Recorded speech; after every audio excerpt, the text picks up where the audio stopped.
चर्चा का कार्यक्रम आज का जो विषय है, कर्म कैसे जलेंगे। शरीरम हविः। शरीरम हविः अर्थात शिव सूत्र है। शरीरम हविः का अर्थ क्या है? कर्म कैसे जलेंगे, क्योंकि कर्म ही बंधन है। संस्कारों का बंधन भी कर्मों से ही है और कर्म भी बंधन है। और ये कर्म का ही बंधन है कि हमें बार बार संसार में बहुत कुछ करने के लिए आना पड़ता है। हमें आज ये करना है, हमें आज वो करना है, हमें आज ऐसा करना है, हमें आज वैसा करना है। ये बहुत सारी इच्छाएं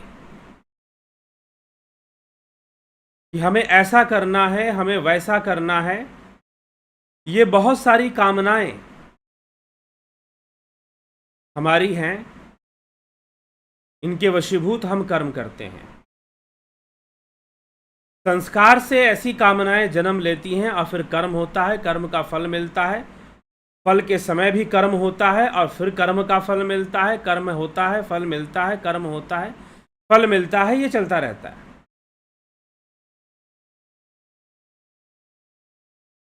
ये होता रहता है। कर्मों का होना, फिर कर्म के फल का भोग करना, संस्कारों का होना, ये सारी चीजें चलती रहती हैं। तो इस प्रकार से मनुष्य का जीवन और जीवत्व का बंधन बना रहता है कर्मों के कारण। अब क्या है कि जब योगी को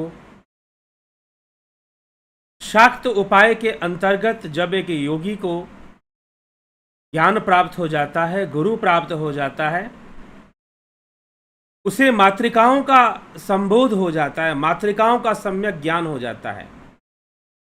वो जान जाता है कि उसका वास्तविक स्वरूप कैसा है और यह सृष्टि कैसे बनी है। वह शरीर नहीं है।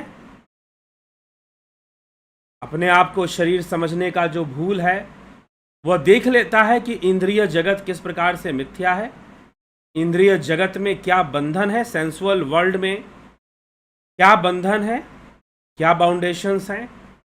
वो सारी इन विषयों को धीरे धीरे समझ लेता है और जब जान जाता है तो उपाय करता है, इस बंधन से मुक्त होने का उपाय करता है।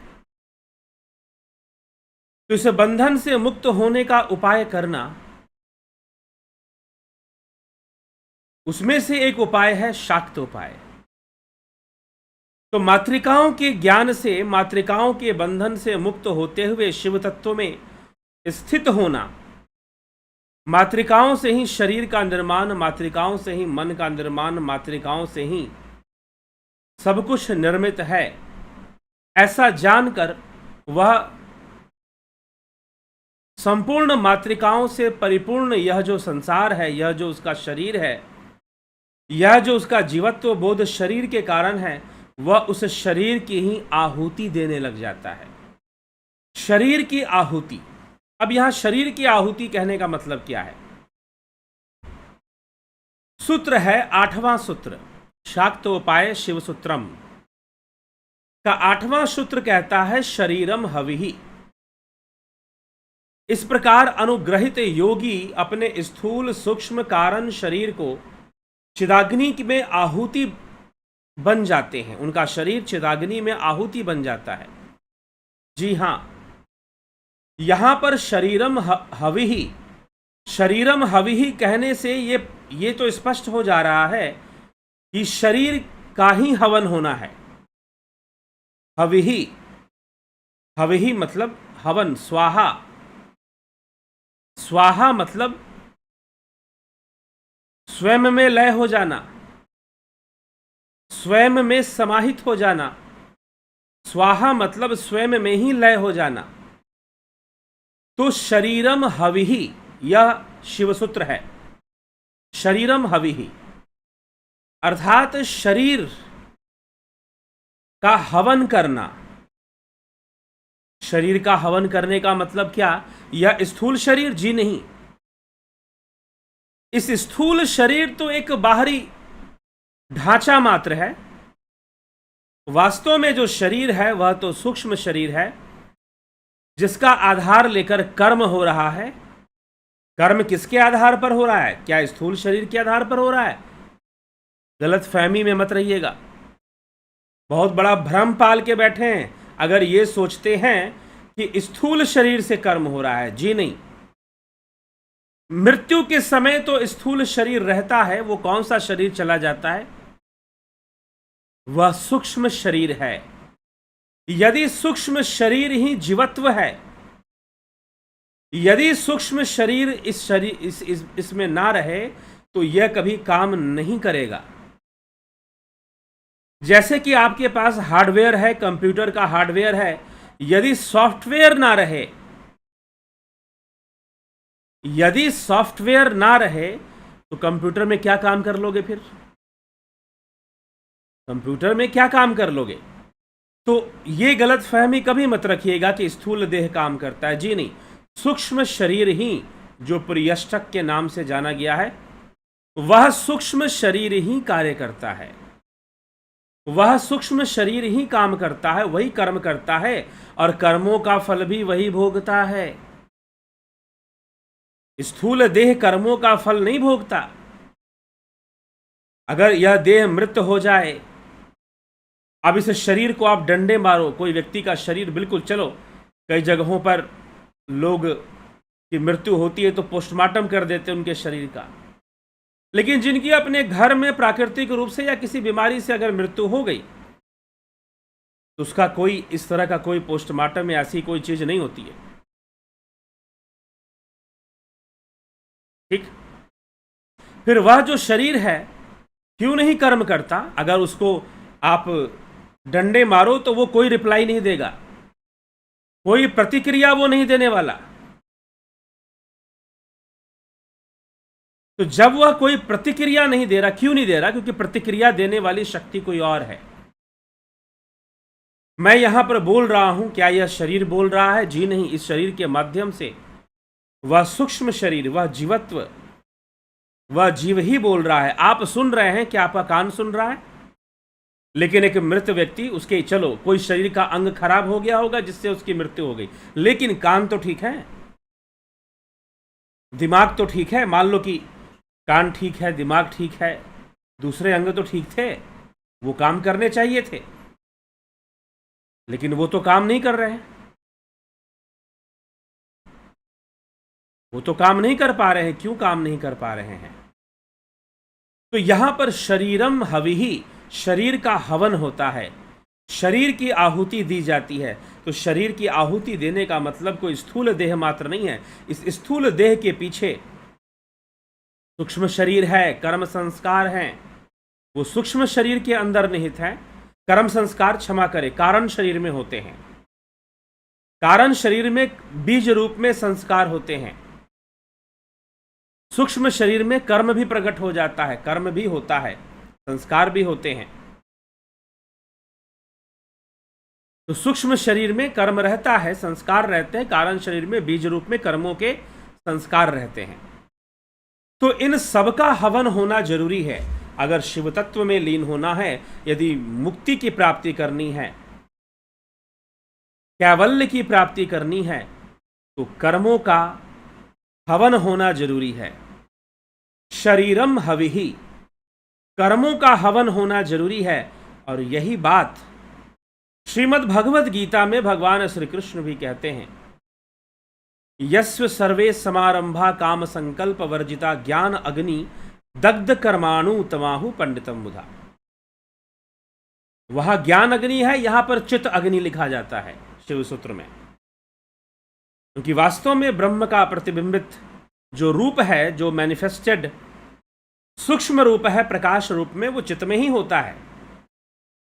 इसलिए उसे चिदाग्नि भी कहते हैं। शिव सूत्र चित्त अग्नि, चिदाग्नि का प्रयोग कर रहा है कि चिदाग्नि में इस शरीर का हवन होगा। लेकिन शरीर कहने का तात्पर्य मात्र स्थूल शरीर यहां पर नहीं है, बल्कि कर्म संस्कारों से निर्मित सूक्ष्म शरीर और कारण शरीर है, उनका हवन होगा।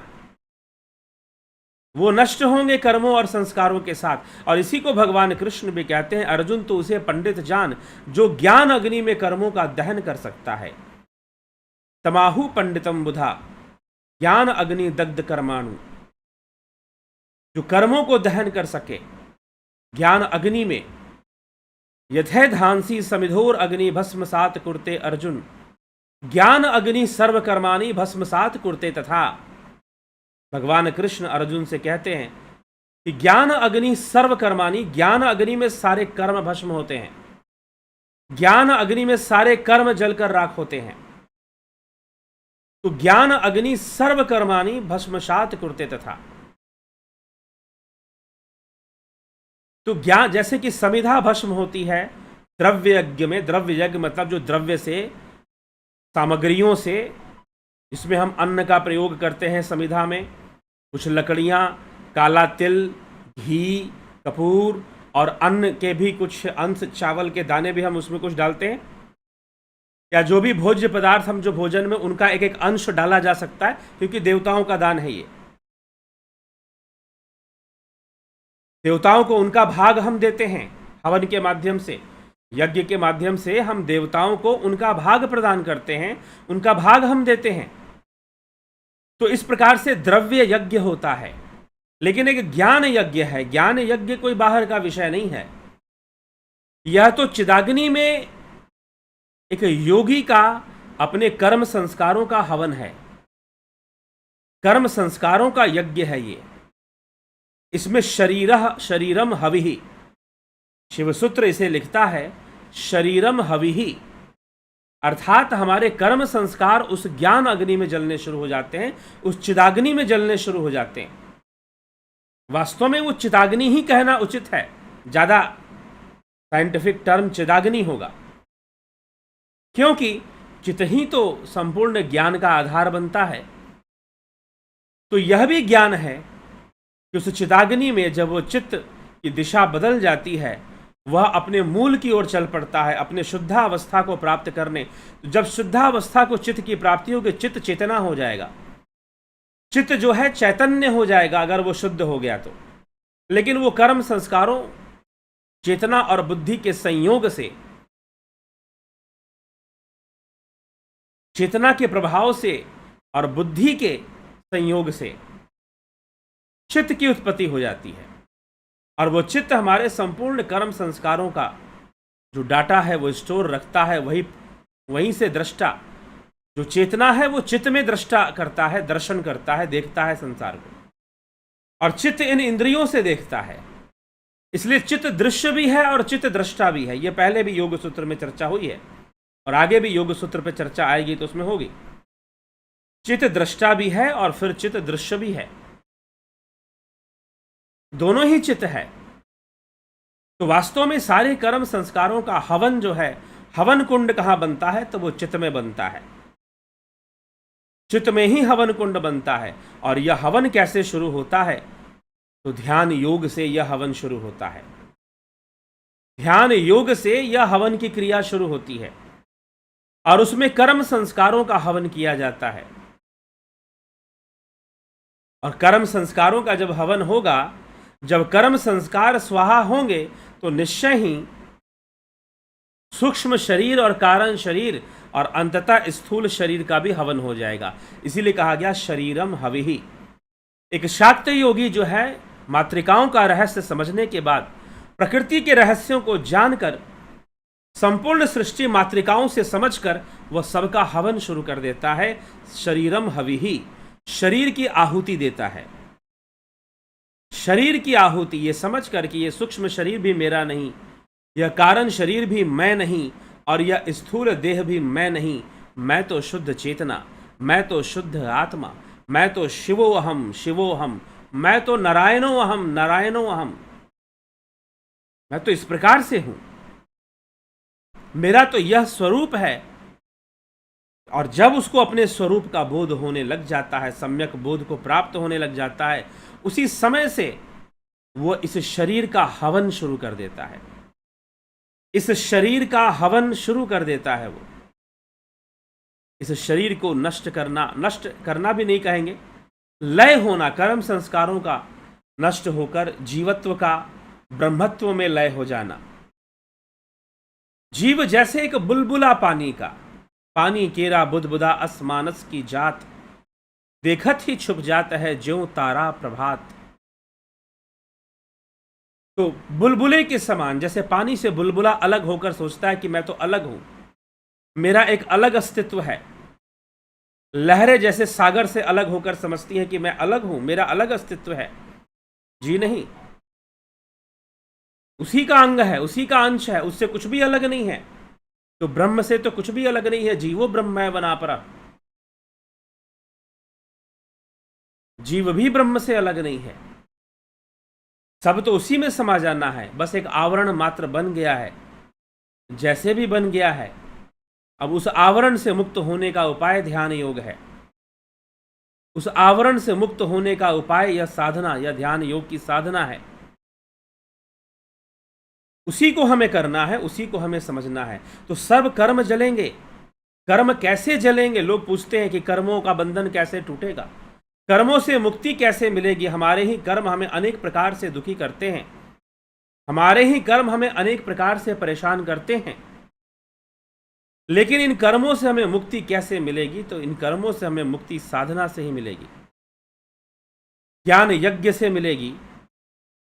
चिदाग्नि में इन सभी बाहरी परिवेशों और कर्म संस्कारों का जो हवन है वो हमें अपनी चिदाग्नि में करना होगा, वहां पर यह हवन होगा। ठीक है? तो इसीलिए हमें यह बात समझने की आवश्यकता है। कर्म जलेंगे, हम कर्मों का नाश करना चाहते हैं, कर्म ही तो बंधन है। लेकिन कर्मों से मुक्ति कैसे? कर्मों से मुक्ति के लिए ही श्री कृष्ण योग का मार्ग अर्जुन को दिखाते हैं। अर्जुन से कहते हैं कि तस्माद योगी भवार्जुना, अर्जुन तो योगी बन जा। तस्माद योगी भवार्जुना, अर्जुन तू योगी बन जा।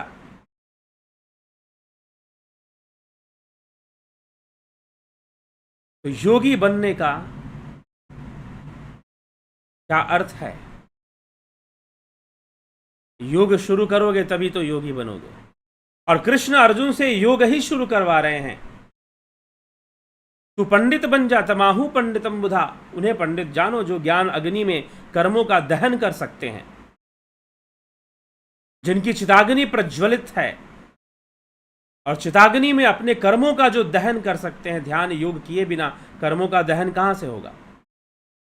उस ध्यान यज्ञ को, उस ज्ञान यज्ञ की चर्चा भगवान कृष्ण अर्जुन से करते हैं। और उसी यज्ञ की चर्चा, उसी हवन की चर्चा यहां पर शिवसूत्र में हो रही है। शरीरम हविहि, शरीरम हविहि, उसी शिवसूत्र की चर्चा यहां हो रही है।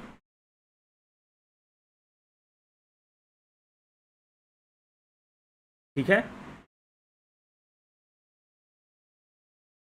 तो हमें भी यह बात समझकर चलना चाहिए और इसका अर्थ समझना चाहिए। शरीरम हविहि का मतलब शरीर का हवन, वो तो वैसे भी हो जाएगा। मृत्यु के बाद तो स्थूल देह जला ही दिया जाता है। लेकिन यहां पर सूक्ष्म शरीर और कारण शरीर के लिए शरीरम हविहि लिखा हुआ है कि सूक्ष्म शरीर, कारण शरीर का हवन होगा। तो इनके हवन से आगे लिखा जाता है ज्ञान प्रकट हो जाता है। कौन सा ज्ञान प्रकट हो जाता है उसको हम समझेंगे। वैसे तो ज्ञान भी बंधन है। शांभव उपाय में ज्ञान को बंधन माना, आणव उपाय जब हम पढ़ेंगे तो उसमें भी ज्ञान को बंधन माना गया।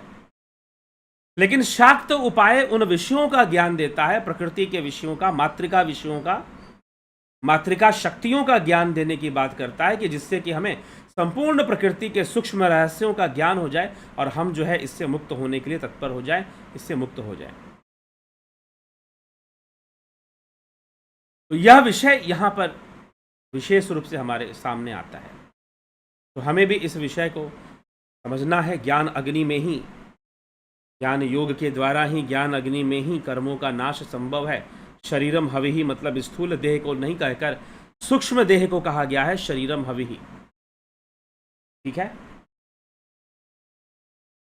तो आइए इसी के साथ हम आगे बढ़ते हैं। इस सूत्र पर हमने चर्चा कर ली। अब आपके कमेंट्स, आपके कुछ बातों को भी देख लें। कन्हई कुमार जी, बहुत बहुत अभिनंदन है। नवजोत नाथ जी, शंकर प्रसाद जी, जगत नारायण परजी जी, कुंवर जी, जय श्री राधे कृष्ण। प्राण प्रतिष्ठा, श्री राधे कृष्ण, प्राण प्रतिष्ठा क्या होती है? क्या मंदिर में मूर्ति रख बने के लिए प्राण प्रतिष्ठा कराना जरूरी होती है? हाँ, प्राण प्रतिष्ठा की एक पूजा होती है जहाँ मंत्रों से हम ऐसी भावना करते हैं, हम ऐसी भावना करते हैं कि इस मूर्ति में प्राण प्रतिष्ठा हो रही है और देवी साक्षात हमारे बीच में, या देवी की पूजा हो चाहे किसी की भी हो, हमारे बीच में सजीव रूप में विराजमान है। ऐसी भावना कर तीव्र भावना से प्रार्थना की जाती है। अवधेश कुमार, अवनी प्रधान जी, रविंद्र मकवाना जी, सतीश मास्टर जी, रमेश पेशवानी, उषा श्रीवास्तव, श्वेता राय सिन्हा जी, राम प्रकाश, उत्कर्ष तिवारी, गोविंद प्रसाद नीमा जी, स्मिता सावंत, रतन सिंह, पंकज सोनी, ब्रह्मपाल कुमार, ओम तत्सत जी, ब्रह्मपाल जी, प्रेम सागर यादव जी, शिव शर्मा, वीखू कुचाड़िया, नवजोत नाथ, गुरुजी सेक्स एजुकेशन के बारे में शास्त्र के अनुसार समझाएं। आएगा बाद में, इसके ऊपर कोर्स आएगा, क्योंकि ये ऐसा विषय नहीं है कि झटके में कुछ बोल के समझाया जा सके। तो व्यक्ति कैसे अपना जीवन जिए, सही तरीके से अपना जीवन जिए, उसके लिए इस विषय से संबंधित जो जानकारियां हैं वो हमारे पास होंगी तो निश्चय ही कईयों का जीवन सुधरेगा, कईयों का जीवन सही रास्ते पर आएगा और वह जो है अपने आपको सही रास्ते पर ले जाकर योग मार्ग पर सफल कर पाएंगे। ठीक है। विनोद कुमार सूद जी, विष्णु चंद्र मौर्य जी, अमन कक्कर जी, AK त्यागी जी, रूपलाल विश्वकर्मा, विशलाल बहादुर सिंह, शिवम भट्ट जी, सीताराम माली, मनोज गोस्वामी जी, रामविलास जी, पांडुरंग पाटिल, हरीश डंगवाल, योगेंद्र पंडित, वीरेंद्र मिश्रा, अभिनंदन है आप सभी का। पवन कुमार गुप्ता जी, विंदेश्वरी मिश्रा जी, नरसाराम जी, संदीप अरोड़ा जी, गणेश आंबेकर, संदीप अरोड़ा। गुरुजी, मातृका का मतलब क्या है? कल का वीडियो सुन लीजिए, कल का वीडियो दोबारा सुनिए। मातृका का मतलब क्या है वो आपको मिल जाएगा। मातृका के ऊपर ही पूरी चर्चा हुई है। कल का विषय ही था मातृका का रहस्य। इसका मतलब कल आप लाइव चर्चा में नहीं आए थे। आप चैनल पर जाइए और वीडियोस में जाइए, वहां पर आपको मातृका का रहस्य करके वीडियो पे चर्चा हो चुकी है। आप जरूर उस मातृका के रहस्य को समझिए, वो वीडियो देखिए और मातृका आपको समझ में आ जाएगा मातृका क्या चीज है। ठीक है।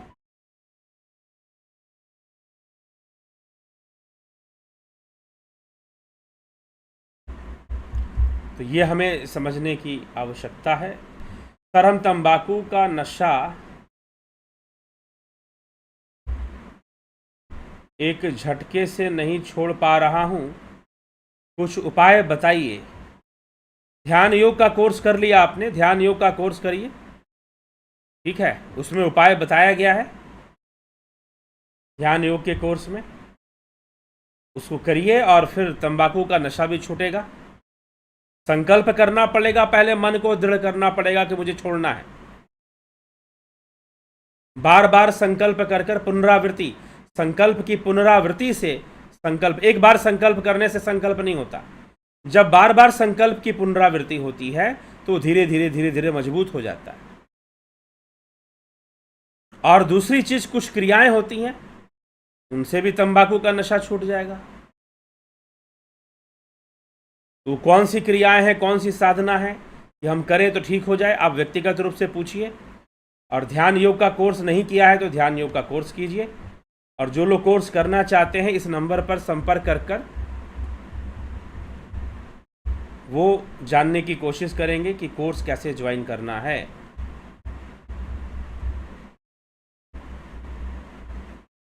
चौदह जून से कोर्स शुरू होगा।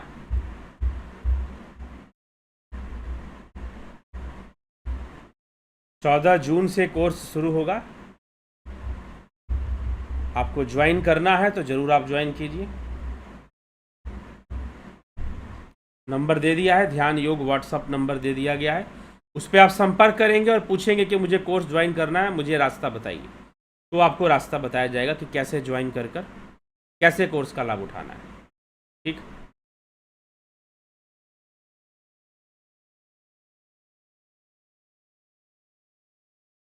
तो 51 मातृका आपने बताया, लेकिन षोडश और अथवा अष्ट मातृका पूजन में होती है, वह क्या है? वो डिवीजन है। वह क्या है? वो डिवीजन है। इन्हीं मातृकाओं का षोडश भाग में आप डिवीजन कर दो, अष्ट भाग में डिवीजन कर दीजिए। ठीक है, तो यह जो विषय है ये पूजा का विषय है। तो जो लोग ऐसी पूजा करवाते हैं, षोडश मात्राओं का निर्माण पूजा पाठ में कई जगह पर होता है, कहीं पर आप पूजा करवाइए, नवग्रह पूजन करवाइए या और ऐसे कई तरह के पूजन में ऐसी मातृकाओं का निर्माण किया जाता है, फिर वो एक अलग विषय हो जाएगा। ठीक, विषय अलग चला जाएगा, इसीलिए आपको वो विषय नहीं बताया गया, क्योंकि वो एक अलग विषय है, वो पूजा का एक अलग विधान है। क्योंकि यहां पर तो सारा फोकस सोहंग पद पे है। आपको अंत में बता दिया गया ना कि भाई सारा जितनी भी मातृकाएं हैं उनका केंद्र बिंदु कहां पर है? उनका केंद्र प्रणव में है, प्रणव में है। वो किसी ने पूछा था, कल प्रश्न पूछा था कि यदि हम पत्तियों और फूलों पर पानी डालेंगे तो उससे कोई लाभ नहीं होगा, जड़ में पानी डालना पड़ेगा। तो प्रणव साधना करना जड़ में पानी डालने के बराबर है। जो प्रणव साधना है, प्रणव का जो अभ्यास है, हाँ ये सूक्ष्म है, काफी सूक्ष्म है, लेकिन जो प्रणव का अभ्यास है, ये अभ्यास करना जड़ में पानी डालने के बराबर है। तो प्रणव का अभ्यास होने से सारी मातृकाएं भी सध जाती हैं। वह योगी सारे मंत्रों को सिद्ध कर लेता है जिसने प्रणव को साध लिया है। और यह बात कोई कहने का नहीं है, प्रणव साधना करने वाले परिपक्व, थोड़ी सी परिपक्वता भी आ जाए तो वो कोई भी मंत्र को बहुत जल्दी सिद्ध कर लेते हैं। उनके द्वारा कोई भी मंत्र बहुत जल्दी सिद्ध हो जाता है। क्यों हो जाता है? योगियों के द्वारा इसलिए हो जाता है क्योंकि उन्होंने प्रणव को साध के रखा होता है। वो प्रणव साधक होते हैं, इसलिए मंत्र भी उनके द्वारा जल्दी सिद्ध होते हैं। तो केंद्र बिंदु में तो प्रणव है सारी मातृकाओं के, सोहंग पद से उसको हम जानते हैं, तो वो है केंद्र बिंदु में। तो हमारा उस पर सारा ध्यान है, शिव सूत्र का।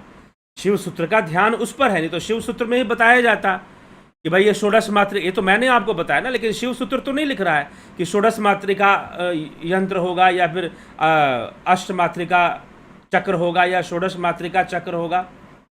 शिव सूत्र ऐसी कोई व्याख्या नहीं कर रहा कि षोडश मात्रिका चक्र होगा, या शिव सूत्र का यह विषय ही नहीं है। शिव सूत्र का विषय है शिव तत्व, शिव तत्व की प्राप्ति। तो वो अपने विषय से इधर उधर नहीं जा रहा है। तो वह 51 मात्रिकाओं को ही 16 भाग में आप डिवाइड करेंगे। 8 भाग में डिवाइड करेंगे तो अष्ट मात्रिका होगा, 16 भाग में डिवाइड करेंगे तो षोडश मात्रिका बन जाएगा। ये तो आप करने पर है ना, फिर वो एक अलग बात है, वो तो चार्ट बनाने पर है। आप चक्र बनाते रहिए, कितना चक्र बनेगा। इन्हीं मात्रिकाओं से जितने भी चक्र बनेंगे और जितने भी मंत्रों का निर्माण होगा वो इन मात्रिकाओं से होगा, बस यही है। अब चक्र जो है यंत्र का रूप धारण कर लेंगे। जैसे कि आप लक्ष्मी यंत्र लगा लेते हो, श्री यंत्र, घर में लोग श्री यंत्र लगाते हैं, उनमें जो लिखा होता है वो क्या चीजें हैं बताइए? वो मात्रिकाएं ही तो हैं जो लिखी गई हैं, मंत्र ही तो हैं, वो मात्रिकाओं से ही बनी है मंत्र जो यंत्रों में लिखी जाती हैं। तो यंत्रों का निर्माण होता है, मंत्रों का निर्माण होता है, और अंत में तंत्र का निर्माण होता है। तंत्र का निर्माण होता है कि यूज द टेक्निक समथिंग, तो वो एक अलग विषय तंत्र मंत्र यंत्र का बन जाता है। ठीक है, लेकिन शिव सूत्र का जो केंद्र बिंदु है वो शिव है। तो शिव जो है वह जो उसके केंद्र में, सभी मात्रिकाओं के केंद्र में जो है वो सोहंग पद है, वो प्रणव है, वो सबसे सूक्ष्म मंत्र है। उसी को अजपा गायत्री भी कहते हैं, उसी को अजपा गायत्री भी कहा जाता है। तो वह मंत्र है, वो बिना उच्चारण के है। इसी को शिव महापुराण में, उमा संहिता में भगवान शिव कहते हैं कि उस शब्द ब्रह्म का ना उच्चारण होता है ना उसका जप होता है, वह इन सब से परे है, ऐसे लिखा है। ना ओंकार है, ना मंत्र है, ना बीज है। लोग कहते हैं कि बीज मंत्र है, जी नहीं, ना ओंकार है, ना मंत्र है, ना बीज है, ऐसे लिखा हुआ है। उमा संहिता के अंदर इस प्रकार से लिखा हुआ है, ना ओंकार है, ना मंत्र है, ना बीज है। मतलब वह विचारातीत, वह कुछ ऐसी अवस्था है शिव तत्व, उसकी बात वहां पर की जा रही है, उसका जप तप नहीं होता फिर। तो ये यहां पर बात आ जाती है। तो उस पद की ओर जाना, उस अवस्था की ओर ले जाना शिव सूत्र का उद्देश्य, इसलिए उसी के बारे में बताया जा रहा है। चलिए, गंभीर शाह जी, रामविलास जी,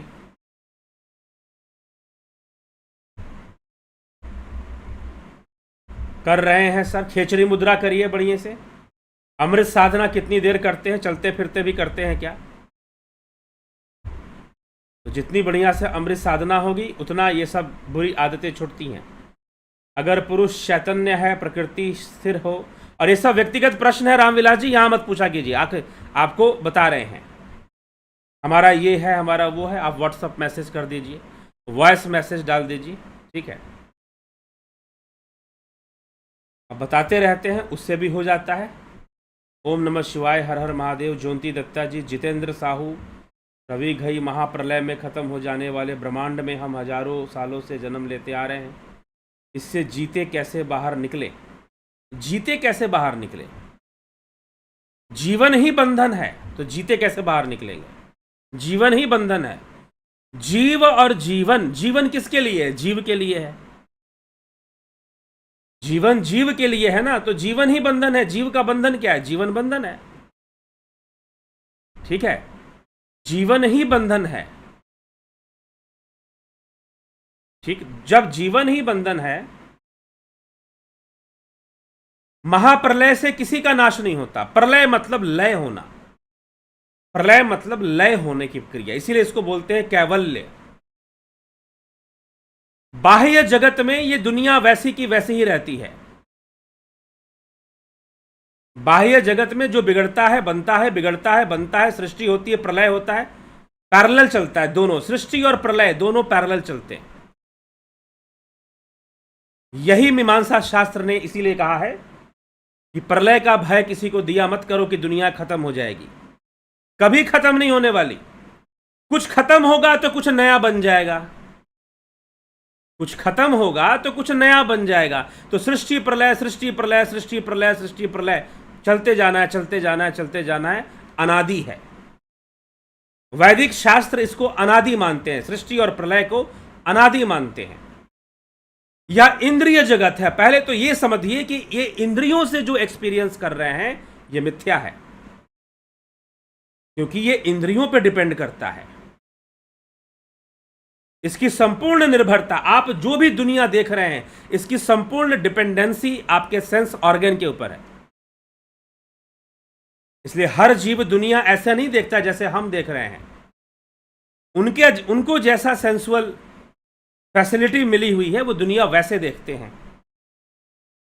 इसके ऊपर एक वीडियो है एक, जिसमें कि क्या अपवित्र वस्तु में भी परमात्मा है, ऐसे एक वीडियो है। अपवित्र वस्तु में भी क्या परमात्मा है? तो अपवित्र वस्तु में भी परमात्मा है। तो उसी में ये पूरा आपको बताया गया है कि complete sensual world depend on the capacity of your senses. आपके इंद्रियों पर निर्भर करता है कि दुनिया कैसी दिखाई देगी, ना कि ये रियलिटी है। ऐसी बहुत सारी चीजें हैं जो ये आंखें नहीं देख रही और ये कान नहीं सुन रहे, लेकिन वो एग्जिस्ट करती हैं। ऐसी बहुत सारी चीजें हैं जिनको देख पाने की क्षमता इन आंखों में नहीं है,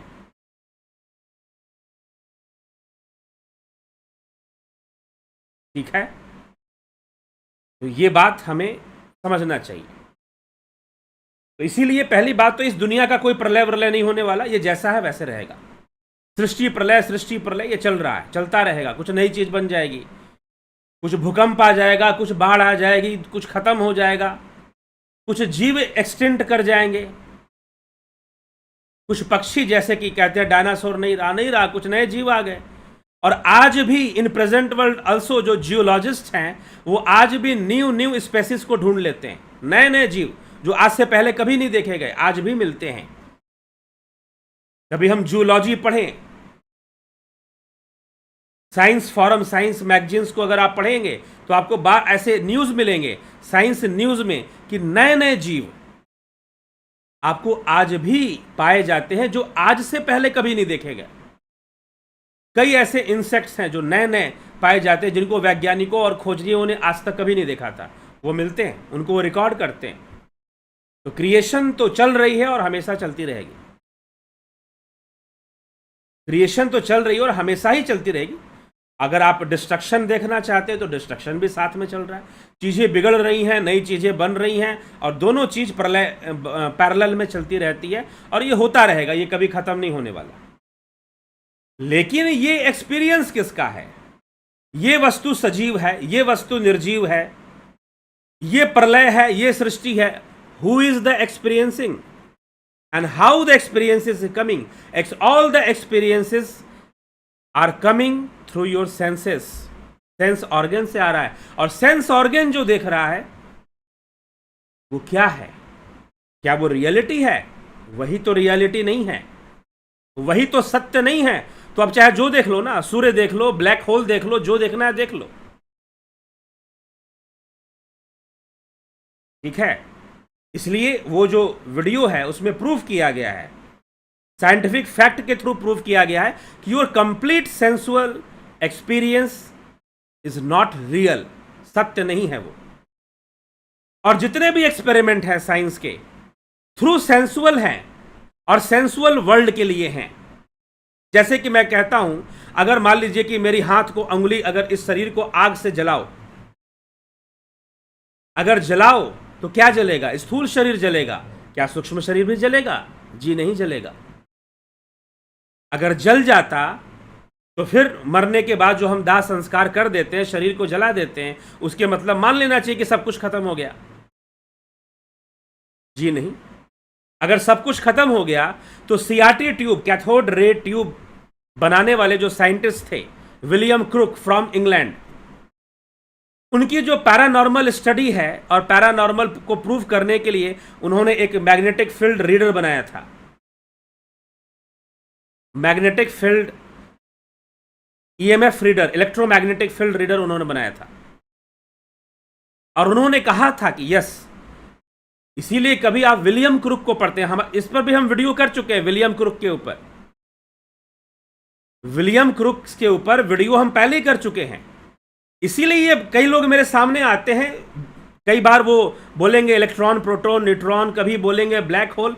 मैं सीधा कहता हूं, बकवासबाजी है, अध्यात्म को इससे मत जोड़िए, गलत कॉन्सेप्ट हासिल करेंगे, मिसकॉन्सेप्शंस आपके पास मिलने वाला और कुछ मिलने वाला नहीं है, मिसकॉन्सेप्शन ही मिलेगा। अब आप कहोगे ओशो ने बोला है, ओशो ने कितना साइंस पढ़ा था? I don't know. हाँ, मैं भी कोई वैज्ञानिक आदमी नहीं हूं, लेकिन एमसीए तक की थोड़ी पढ़ाई मैंने की है। तो इसीलिए ये इलेक्ट्रॉन, प्रोटॉन, न्यूट्रॉन को अपनी जगह पर रहने दीजिए और उसको मत ले आइए सूक्ष्म शरीर, कारण शरीर में और ये स्थूल शरीर में। और क्योंकि they all belong at the physical level, sensual level. आप सेंसुअल लेवल की बात कर रहे हैं जब भी आप किसी चीज की बात करते हैं तो इसीलिए सेंसुअल एक्सपीरियंस से चीजें आ रही हैं। आग, अग्नि में, आग में इस शरीर को डालोगे, जलेगा, स्थूल देह जलेगा, सूक्ष्म शरीर नहीं जलेगा, बिकॉज द सूक्ष्म शरीर का एक्सपीरियंस वर्ल्ड अलग है। सूक्ष्म शरीर का जो वर्ल्ड है, जो तत्व है, वो इस स्थूल अग्नि से भस्म होने वाले नहीं है।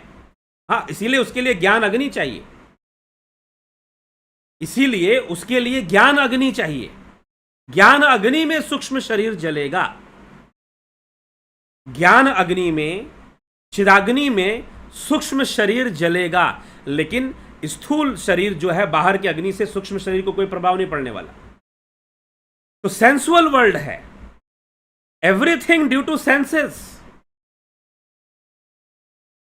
लेकिन जब आप बात करते हैं आत्मा परमात्मा की, दैट इज बियॉन्ड सेंसेस। इसीलिए अपवित्र वस्तु में परमात्मा को माना गया। क्यों माना गया? कि किसी वस्तु का पवित्र होना और अपवित्र होना यह आपका सेंसुअल एक्सपीरियंस है,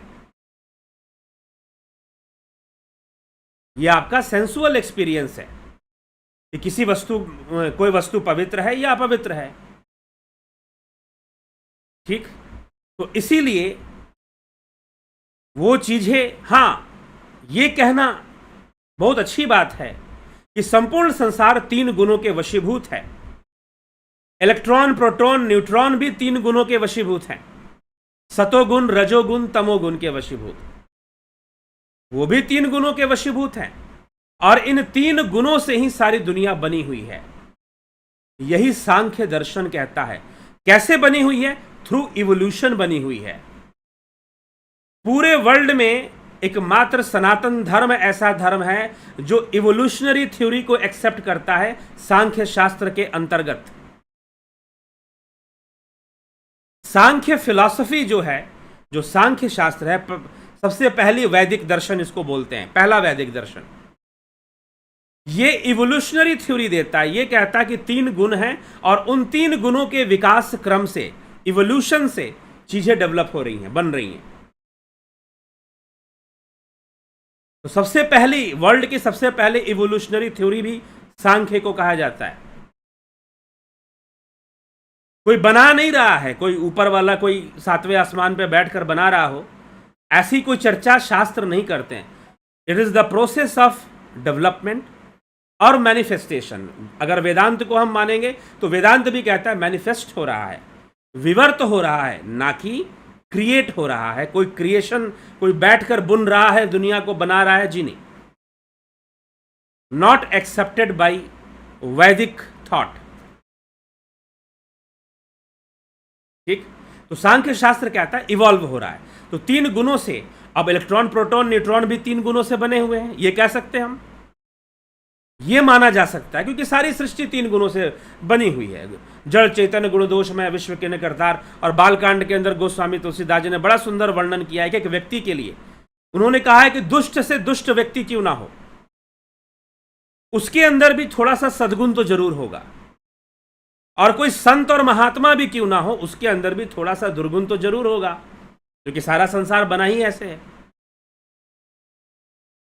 बड़े से बड़ा संत महात्मा क्यों ना हो, बड़े से बड़े पूरन गुरु और सदगुरु कहे जाने वाले लोग ही क्यों ना हो, जिन्होंने शरीर धारण किया है, वो गुण और दोष लेकर तो आएंगे। गोस्वामी जी ने इसको इस प्रकार से समझाया बालकांड रामचरितमानस में। तो जब तक ध्यान की गहराई नहीं होगी, तब तक सही सही चीजें, सही सही बातें वो उस तरह से क्लियर नहीं होने वाली है, वो कॉन्सेप्ट उस तरह से नहीं क्लियर होने वाले हैं। ठीक है, जब तक ध्यान की गहराई नहीं होगी। तो इसीलिए ध्यान करना जरूरी है, ध्यान योग करना जरूरी है। और वो हम करेंगे तो हमें बहुत सारी बातें हमें समझ में आएंगी। हाँ, जो अध्यात्म की कुछ बातें जिसका संबंध स्थूल जगत से बनता है, जैसे कर्म का संबंध बनता है, कर्म का संबंध ब्रह्म से नहीं है, कर्म का संबंध परमात्मा से नहीं है, कर्म का संबंध जीव से है, कर्म का संबंध 3 गुणों से है, कर्म का संबंध प्रकृति से है। श्रीमद् भगवद गीता के 3रे अध्याय में भगवान श्री कृष्ण कहते हैं कि अर्जुन, प्रकृति के द्वारा, प्रकृति के त्रिगुणी, प्रकृति के वशीभूत होकर जीव कर्म करता है। दैवी ही ईशा गुणमयी मम माया दूरत्या। गुणमयी माया जो है वो बड़ी दुष्कर है। तो प्रकृति के वशीभूत, प्रकृतिर जैर गुणे, वहां पर लिखा गया 3रे अध्याय श्रीमद् भगवद गीता में कि प्रकृति के वशीभूत होकर सारे कर्म किए जाते हैं। कृष्ण ने यह नहीं कहा कि मैं कर्म करवा रहा हूं, जी नहीं, प्रकृति कर्म करवा रही है। प्रकृति के 3 गुण कर्म करवा रहे हैं, प्रकृति के 3 गुण कर्म करवा रहे हैं, ना कि कोई परमात्मा आपसे कर्म करवा रहा है। हाँ, जहां पर आसमानी ताकत की मान्यता है वहां लोग बोलेंगे कि सब वही करवाता है, उसकी मर्जी के बिना पत्ता नहीं हिलता। भाई, उसको पत्ता हिलाना है, उसका काम है क्या? प्रकृति का अपनी अपनी चाल है, उसका एक, उसके अनुसार सब हो रहा है। तो प्रकृति कर रही है, कर्म भी प्रकृति करवा रही है और कर्मों का फल भी प्रकृति देने वाली है। मीमांसा शास्त्र के अनुसार कर्मों का फल कौन देता है?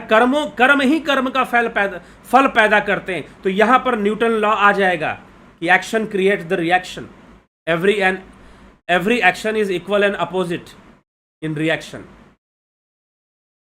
यहां पर न्यूटन लॉ आप जोड़ सकते हैं। तो कुछ बातें हैं जो कि स्थूल प्रकृति के साथ संबंध बनाते हैं, वहां पर आपको साइंटिफिक लॉज के साथ बातें मिलती हुई बनेंगी। लेकिन मैं देखता हूं कुछ लोग जबरदस्ती साइंस घुसाने में लगे रहते हैं। तो मुझे पहले मैं भी था ऐसा कि जबरदस्ती साइंस घुसाया करता था, लेकिन ध्यान करते करते, योग करते करते और शास्त्रों को अध्ययन करते करते समझ में आने लगा कि शास्त्र जहां तक जा रहे हैं वहां पर साइंस कुछ भी नहीं है। सेंसुअल एक्सपीरियंस तक साइंस लिमिटेड है। सेंसुअल एक्सपीरियंस तक साइंस लिमिटेड है। तो ये मत सोचिएगा कि आप अध्यात्म में साइंस को ले आकर, हाँ कुछ अधकचरे ज्ञान जिनको साइंस का भी बहुत कोई डीप नॉलेज नहीं उन्होंने रखा है, ना आर्टिफिशियल इंटेलिजेंस के बारे में जानते हैं, ना स्पेस का नॉलेज कुछ रखते हैं, तो उनको आप इंप्रेस कर दीजिए ये साइंस वाइंस की बातें सुनाकर, उनको आप इंप्रेस कर लीजिए। फिर मुझे अच्छा नहीं लगता, मुझे बताना पड़ता है कि मैंने साइंस कितनी पढ़ी है, कहां तक पढ़ी है। अपने मुंह से अपने बारे में बताना भी कई बार अच्छा नहीं लगता, ठीक है। तो इसीलिए जबरदस्ती का ब्लैक होल और जबरदस्ती की चीजें जबरदस्ती मात्र है बस, और कुछ भी नहीं है। कहां पर बात हो रही है? शून्य अवस्था की बात हो रही है। शून्य अवस्था। हां, आप ये बोलिए कि हम अपने भीतर का ब्लैक होल जान ले तो अच्छी बात है, अपने भीतर की शून्यता को हम प्राप्त कर ले तो अच्छी बात है, ठीक। तो वो ज्यादा अच्छा है, हम अपने भीतर के उस अवस्था को प्राप्त करें तो उससे ज्यादा हमें लाभ मिलेगा। चलिए,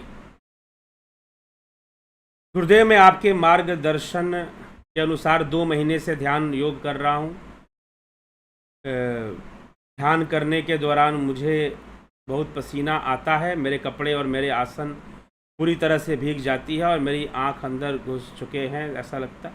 तो आप बताइए मुझे, आपने ध्यान योग किया है नहीं किया? धन्यवाद भारत नाम से तो किसी ने ध्यान योग ज्वाइन नहीं किया आज तक। धन्यवाद भारत। तो आप अपने नाम से आप आइए कि आप कौन हैं, आपने किया भी है कोर्स, नहीं भी किया है, मुझे तो मैं पहचान पाऊँ तब तो ऐसा हो पाए।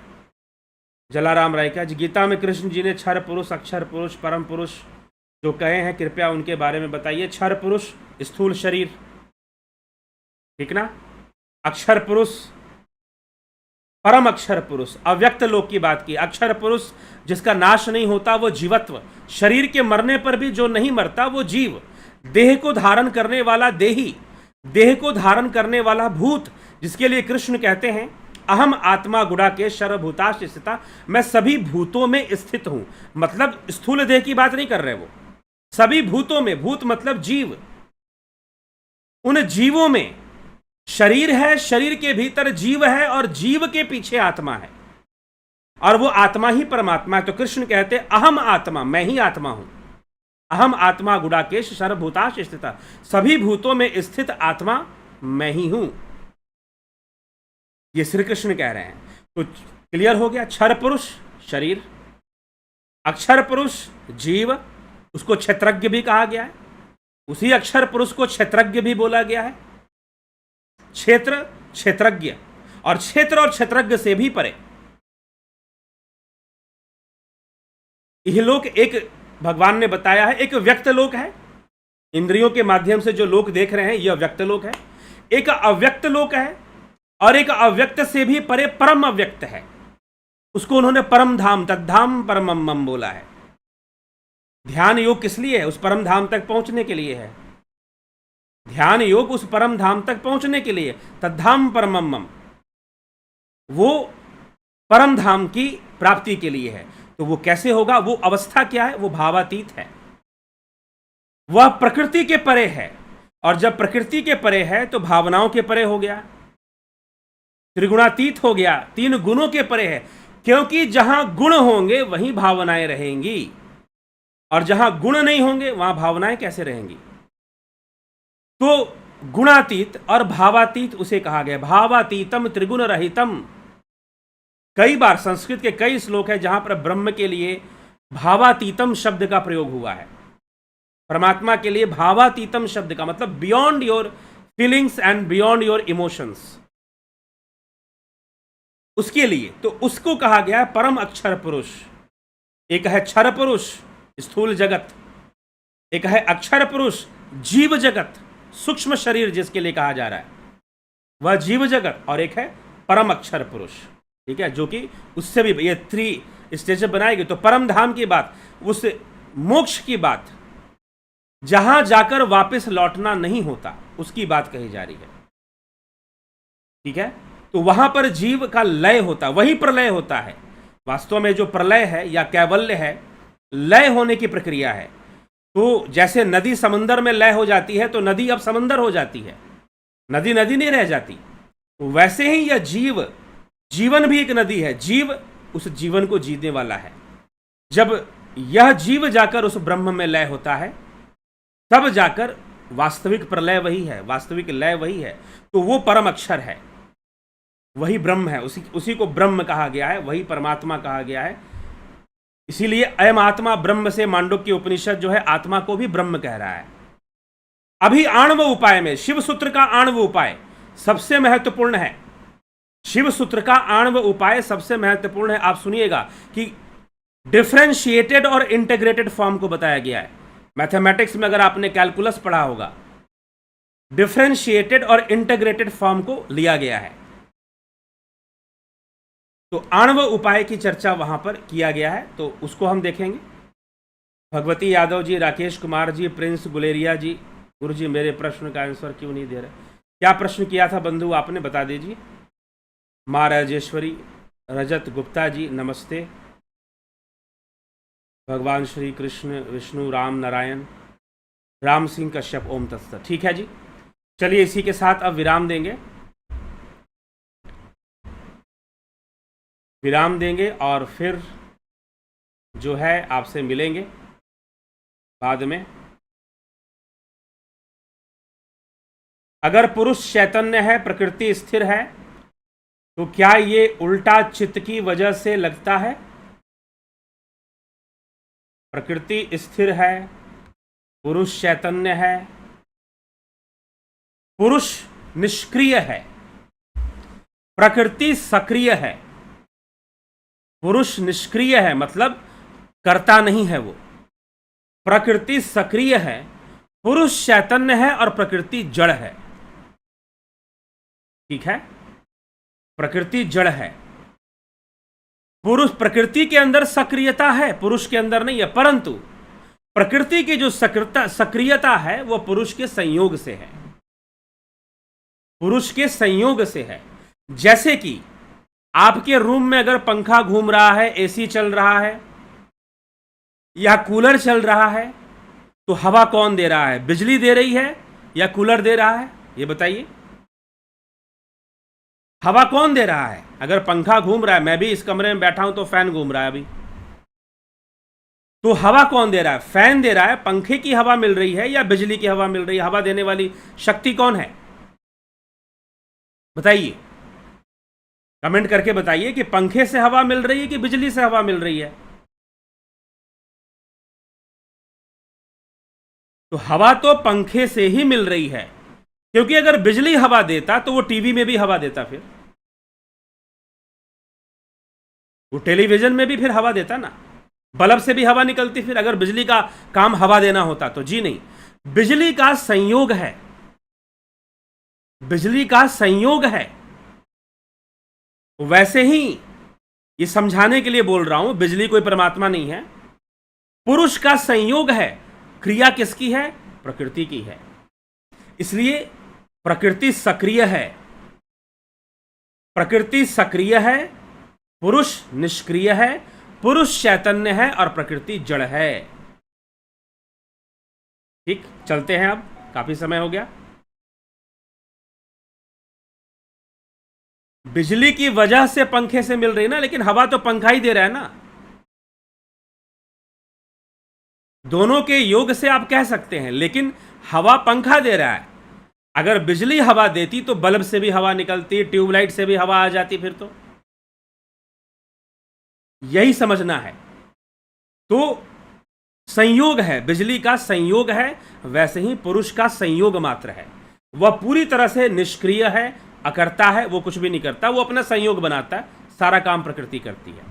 ठीक है, चलिए, कई बार पहले भी चर्चा हुई है इस विषय पर, आगे चलते हैं और विराम देते हैं कार्यक्रम को।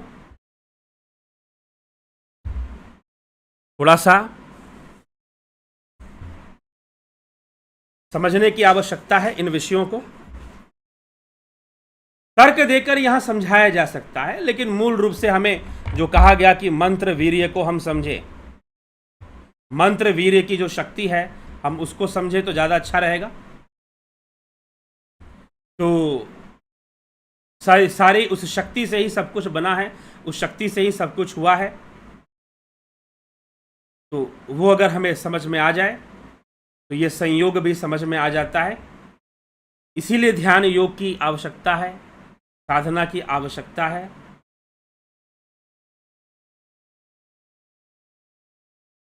ठीक,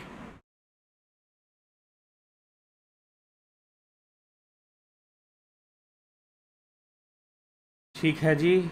Prince Guleria ji, thank you guru ji. वायन Tiwari,